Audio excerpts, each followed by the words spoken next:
안녕하세요. 어드미션 마스터즈의 경험이 있는 탑 명문대 입학심사위원들과 함께 미국 대학 입시 궁금증을 풀어가는 교육 컬럼니스트 진아킴입니다. 구독과 좋아요, 알림 설정은 영상 제작에 큰 힘이 됩니다.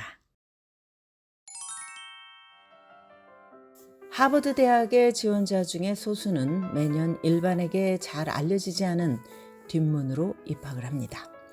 이것이 바로 G-리스트입니다. 일종의 입학 연기 프로그램으로 합격한 소수의 지원자에 대해서 1년간 갭 이어를 보낸 뒤에 신입생으로 진학하는 조건을 낼 겁니다. 그동안 많은 사람들이 하버드 G-리스트가 정말 존재하는지 궁금해했습니다. 일종의 전설처럼 여겨져 왔지만 G-리스트는 실제로 존재합니다. 하버드 대학의 1967년 졸업생이자 1986년부터 입학 및 재정보조 사무실 디렉터로 근무를 해온 윌리엄 피츠시몬즈에 따르면 G-리스트는 1970년대 초반부터 실존해 왔습니다.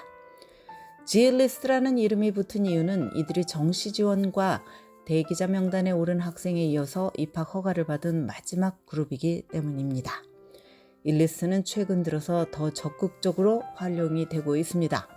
피츠 시몬스 디렉터는 지난 2010년 30에서 50명의 학생들이 G-리스트를 통해서 합격 통보를 받았다고 전했습니다. 뉴욕타임스 보도에 따르면 이 리스트에 든 학생들의 숫자는 지속적으로 증가를 해서 2014년에서 2019년 사이에는 매년 50-60명의 학생들이 G-리스트로 합격을 했습니다. 이 리스트에 대해서 잘 몰랐다면 단순히 이렇게 이해를 하면 됩니다. 소수의 지원자에 대해서 1년간 인생 공부를 할 기회를 주고 다음 해에 자리를 제한하는 입학 옵션이라고 말입니다. 예를 들어서 2021년에 입학하기 위해 지원한 학생이 1년의 갭 이어를 보낸 뒤에 2022년에 학교에 가는 것입니다. 피츠 시몬스 디렉터에 따르면 하버드 대학이 원하기는 하나 그 해에 입학을 허락할 여유가 없을 경우에 G-리스트 제안을 합니다. 그럼 정확히 어떤 학생들이 G-리스트에 초대를 받는 것일까? G-리스트는 지난 몇 년간 스포트라이트를 받아왔는데 별로 달가운 이유 때문은 아니었습니다. 공정한 입학을 위한 학생들 SFFA라는 보수단체가 입학 사정에서 백인과 아시안 학생들이 차별을 받는다고 주장을 하면서 하버드대를 상대로 소송을 제기한 뒤에 G-리스트의 존재가 드러났기 때문입니다. SFFA가 접수한 소장에 따르면 하버드대로부터 G-리스트 제안을 받는 학생 중에 약 70%는 백인입니다. 이에 비해서 흑인은 G-리스트 합격생의 2%에 불과해서 극명한 차이를 보입니다. 2014년에서 2019년의 G-리스트를 보면 레거시 학생 비율도 꽤 높습니다.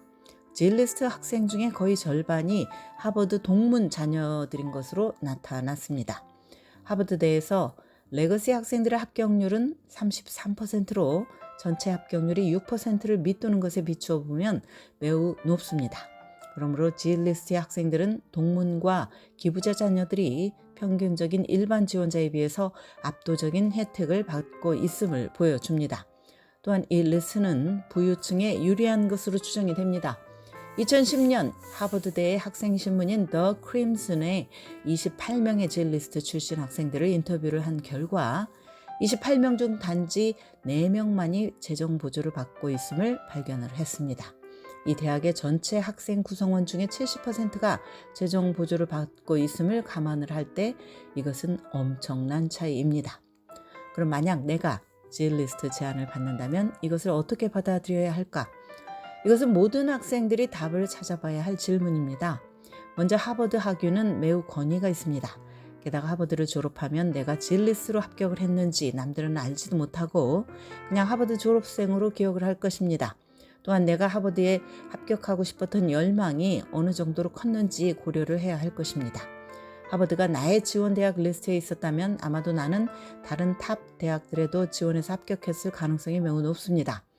1년을 기다려서 하버드에 입학할 것인가 아니면 다른 유수의 대학에 고교를 졸업한 해에 바로 들어갈 것인가. 또 다른 고려 대상은 1년의 갭 이어를 어떻게 보낼 것인가 하는 점입니다. 부유층 가정의 학생들은 하고 싶은 것을 하면서 여유 있게 시간을 보낼 수 있습니다. 새로운 관심사를 탐험을 하거나 또 전 세계를 여행을 하면서 자선단체에서 일하는 것까지 다양한 옵션이 있습니다. G리스트 합격생의 다수가 감사해야 하는 혜택은 스트레스로 가득한 고등학교 스케줄에서 벗어나서 대입 전에 한숨 돌릴 기회를 갖는다는 것입니다. 1년을 보낸 뒤에 재정비된 마음으로 대학에 들어갈 수 있고 또 새로운 도전을 만날 준비를 할 수 있습니다. 그러나 1년간 갭 이어에는 몇 가지의 단점도 있습니다.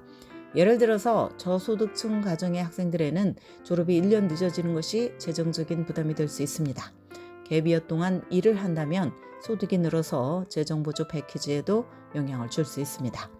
또 다른 단점은 대학 진학을 1년 늦출 경우 또래 학생들보다 뒤처질 수 있다는 것, 그리고 직업 세계에 뛰어드는 시기가 늦어진다는 점입니다. 졸업이 늦어지면 수입도 잃어버리는 것과 마찬가지입니다. 그럼 다른 대학들에도 G리스트 같은 제도가 있을까? 일반 대학들에는 보통 하버드대의 G리스트와 같은 프로그램이 없지만 일부는 유사한 프로그램을 가지고 있습니다.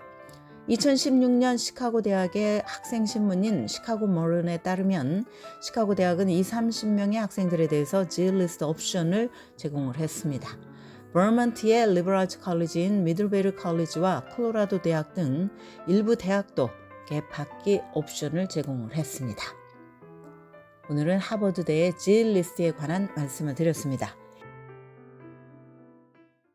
지금까지 교육 전문 컨설팅 그룹 어드미션 메서스 진아킴이었습니다.